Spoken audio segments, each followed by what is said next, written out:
Hi, welcome to my new YouTube series, Free Speech Friday. Right now, free speech is under attack. Across the country, state and federal lawmakers are passing sweeping, draconian censorship laws, all under the guise of reining in big tech. These laws are not about protecting the public, nor do they even rein in big tech. They're about controlling and restricting speech online. The internet is powerful because of how it democratizes speech. It gives everyone a voice and allows anyone to build a platform, especially to challenge power. As I wrote in my book, Extremely Online, it's because of this shift that we're seeing a record assault on online speech rights. And the mainstream media is asleep at the wheel. They cheer on this bad legislation and push moral panic narratives and manufactured outrage campaigns that are then used to justify stripping our civil liberties online. I believe that this aggressive assault on free speech is one of the most important issues of our time. So every week on Free Speech Friday, I'll be talking to the people on the front lines of this fight: constitutional lawyers, digital rights activists, tech policy experts, and more. I'll be breaking down bad legislation, exposing the power players behind these attacks, and giving you ways to fight for the right to speak freely online. I know tech policy can be kind of a snooze, but these laws are so incredibly important, and I really hope that I can convince you guys to care about them. Because if we don't stand up and fight for the right to speak freely online now, we may not have that ability at all in the future. So without further ado, I want to get into this week's conversation. I spoke to Becca Branum, who is Deputy Director of the Center for Democracy and Technology's Free Expression Project. Becca has been helping to lead the fight against a very dangerous law that just passed Congress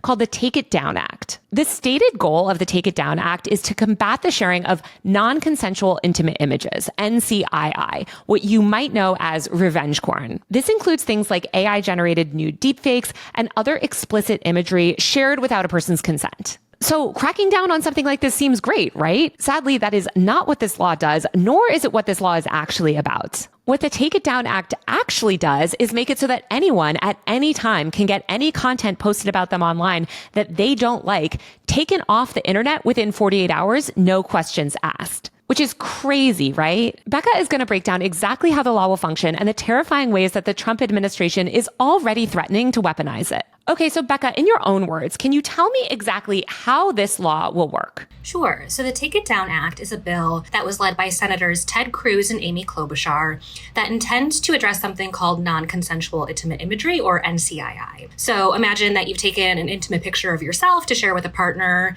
and then the partner shares it without your permission elsewhere. That's real NCII, and that's been a problem for a long time. But given the new and ubiquitous access that people have to general artificial intelligence, sadly what we're seeing is the proliferation of AI-generated NCII. So people can now, with that really powerful technology, actually take clothed images of people and create nude images of them to which they never consented, certainly either to create or distribute. And so the Take It Down Act intends to address this problem in two ways. First, it creates a federal criminal law that prohibits the non-consensual distribution of intimate imagery, whether it's real or generated with AI. And then it also creates a novel notice and takedown system for non-consensual intimate imagery that allows people to submit a complaint to a platform, and then within 48 hours, that platform will be required to take down whatever it is has been sent through the notice and takedown system, which in theory, if it operates exactly as intended, right, it would be a great tool for survivors and victims to have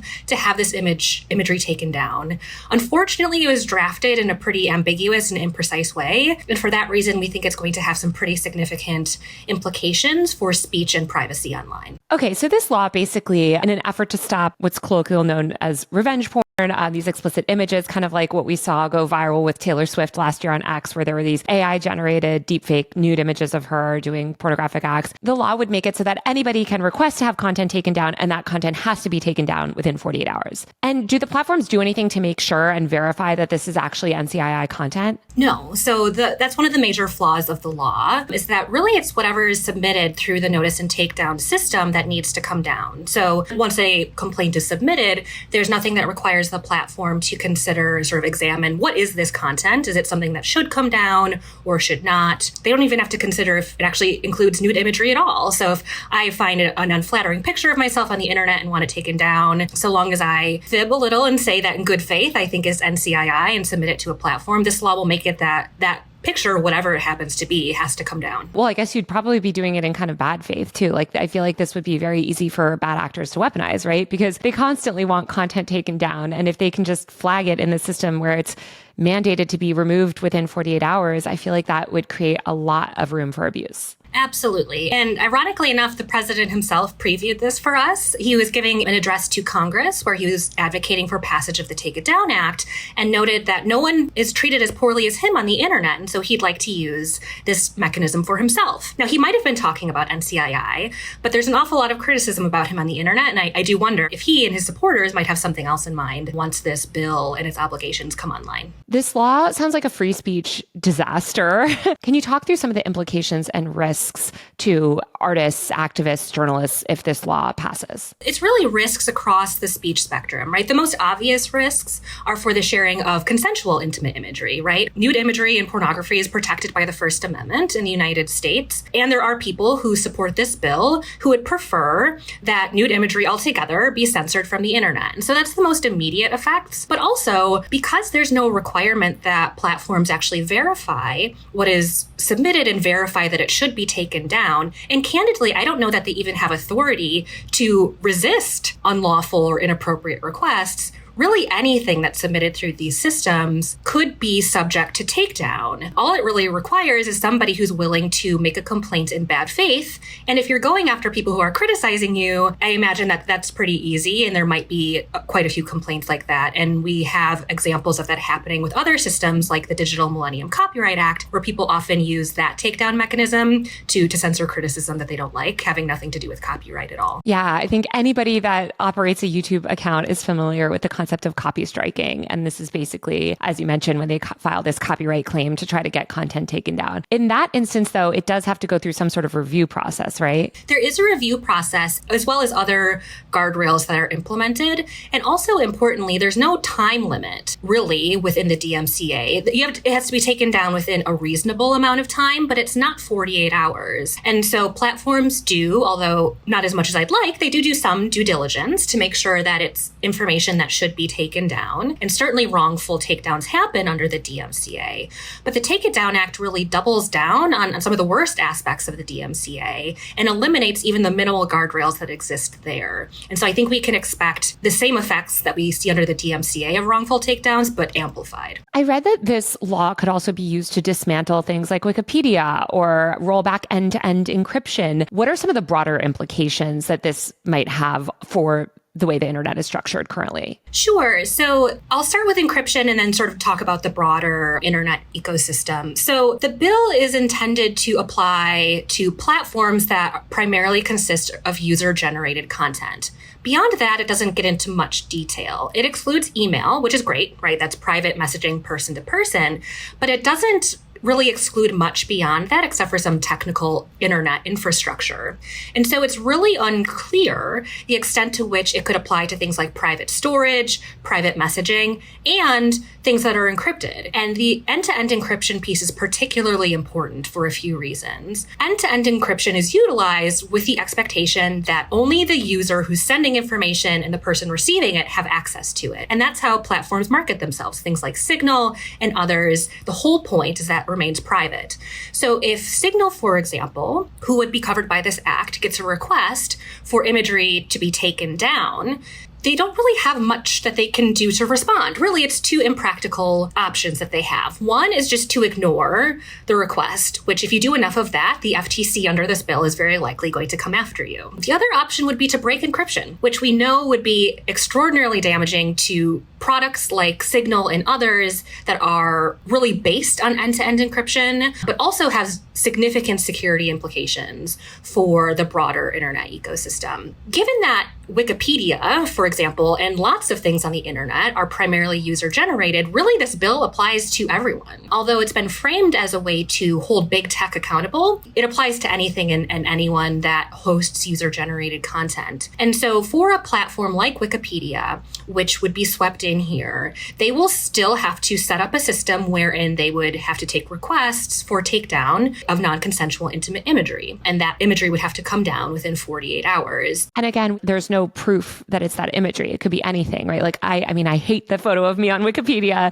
I would love to get it taken down. Like, theoretically, you could just file this request and the platforms would be required to honor it within 48 hours. That's right. I mean, some platforms might read the law differently and approach it differently. And I hope that platforms do their due diligence to determine whether or not things that are being complained about really do need to come down. But given a choice between FTC and enforcement and just taking something down, it's often a lot easier and cheaper to just take it down. They're just going to take it down. Right. Why is the FTC in charge of all this? So that's just the way that the bill was structured. Basically, it defines a failure to operate this notice and takedown system as an unfair or deceptive trade practice under the FTC's existing authority. And that's a really unique structure in the US. And it's actually a pretty problematic one given the current political reality we live in. The FTC is not what it used to be, right? The president has purported to fire the 2 Democratic commissioners. And so it's only run by Republicans right now. And it's also this system is being set up within an FTC that the president himself is trying to control, right?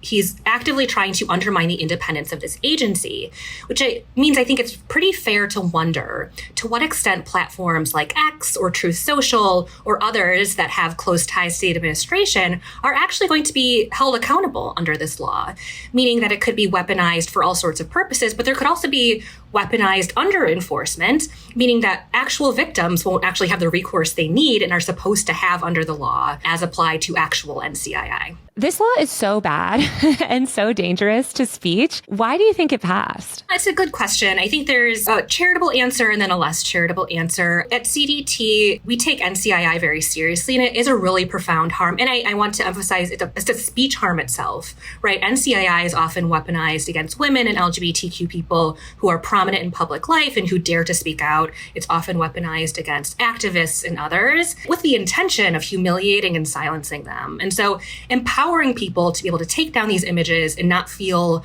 dissuaded from participating in public discourse is really important, and why we do want to figure out ways and good constitutional and effective ways to actually get this imagery taken down. And so I think Congress was eager to be responsive to what is a really important issue. I think it's important, though, to put this in the broader political context of the fact that Congress has been trying really hard to regulate big tech for a while and hasn't had much luck. The difference with this bill is candidly, most of the tech industry threw its weight behind it. And that's a really interesting phenomenon. I don't know why, I can't speak for them. But what I do know is that this bill, as compared to some others that have been proposed, is quite easy to comply with, right? It doesn't cost a lot of money for platforms to just censor people's speech. They can just take down content and they will be in the good graces of the FTC, where other types of regulations that have been proposed actually will require them to fundamentally restructure their products in the ways that they make money. I think it's so important to also just distinguish what is actually cracking down on big tech and what's not, because I feel like you hear this rhetoric so much, especially from the lawmakers I feel like involved with this bill, where they're we're cracking down on big tech. And what they're ultimately doing, I mean, you see this with the Kids Online Safety Act and other bills too, what they're really doing is censoring speech. They're censoring users' speech. And as you said, providing this easy way for the tech companies to just sort of mass censor people without really having to invest in resources or do actual thoughtful moderation. And it doesn't really harm these companies that much. I mean, it seems like time and time again, they're targeting speech and users' free expression rather than tackling things like data privacy or really fundamentally going after these companies' businesses. Absolutely. I fully agree. And it's something that we see, unfortunately, throughout the tech regulation conversation, and including related to things like Section 230. So early this year, Senator Durbin and others said that they would be introducing a bill to just repeal Section 230 outright. And their theory of the case, as I understand it, is that they want to introduce this as a way to get big tech to the bargaining table with legislators. But that leaves a really important party out of the conversation, which is actual users who are the ones who do really benefit from Section 230. These enormous platforms operate around the world without the Section 230 protections. And that doesn't mean that the internet is perfect in those places. It's actually a lot less free and has a lot less information accessible to people. And so I get really distressed about conversations about regulating big tech that leave actual people and people's free expression rights out of the conversation. Well, because they're not meaningfully regulating it. They try to pass these bills and they want to seem like they're cracking down. And like you said, you'll get these headlines in the media saying, Congress passes this bill to protect users from NCII. And the framing, I think, to the public is like, wow, Congress is doing great work. And I guess I'm wondering, like, what role do you think the media has played in this too? Because it seems like there hasn't been a ton of accountability on this. I mean, even the Washington Post coverage where I used to work, and I love everyone there on the tech policy team, but the headlines sort of take this framing as a given. They're not centering the speech concerns or centering the harm. Yeah, it's certainly a frustration for free speech advocates like me and partners that have worked on this bill and who have been trying to offer solutions to Congress to do two things at once. One, create an effective tool for victims to get this imagery taken down and also protect people's privacy and free expression rights. And I think I can't really explain why that framing wasn't picked up by the media, but it's disappointing because it does us disservice to people in at least two ways. One, they're not really getting the full picture of what this law does, but also what really saddens me about this bill is it's making a false promise to victims of NCII by saying this is something that's going to work for you. The FTC is going to work on your behalf to make sure that platforms actually do this. And I'm not confident that that will work. It's a bill, in our view, a bill that's plainly unconstitutional and creates a false promise to victims that they'll have a tool at their disposal when it's going to ultimately harm a lot of people in the end. Speaking of its constitutionality, assuming as soon as it passes or Trump signs it, it will be challenged. What is the likelihood that you think that this bill will ultimately go into effect as law? So there's the criminal provisions of the bill, and then there's the notice and takedown provisions. I can't speak to sort of who within the ecosystem would challenge the bill immediately. Again, a lot of tech companies did support it. That being said, once the FTC gets this up and running in about a year, I would expect there eventually to be an enforcement action against a platform that either wasn't aware that this was a requirement or just wants to challenge the bill itself. And unfortunately, as someone who would like there to be a constitutional and privacy protective way for victims to have help, I think the notice and takedown provisions are really going to struggle because it is so poorly defined and is going to result in censorship of so much speech that's not actually NCII. I think the bill will struggle to actually be fully implemented into law or to stay as enacted law if it does go into effect. It just seems like such a messy situation that we're creating all of these laws. I've written about a bunch of these state laws too, like which is passed in Utah around, well, there was a Social Media Regulation Act, which has now been, I think, rolled back, but now they've passed this child influencer law that has really egregious speech concerns. But as you mentioned, when I talked to a bunch of groups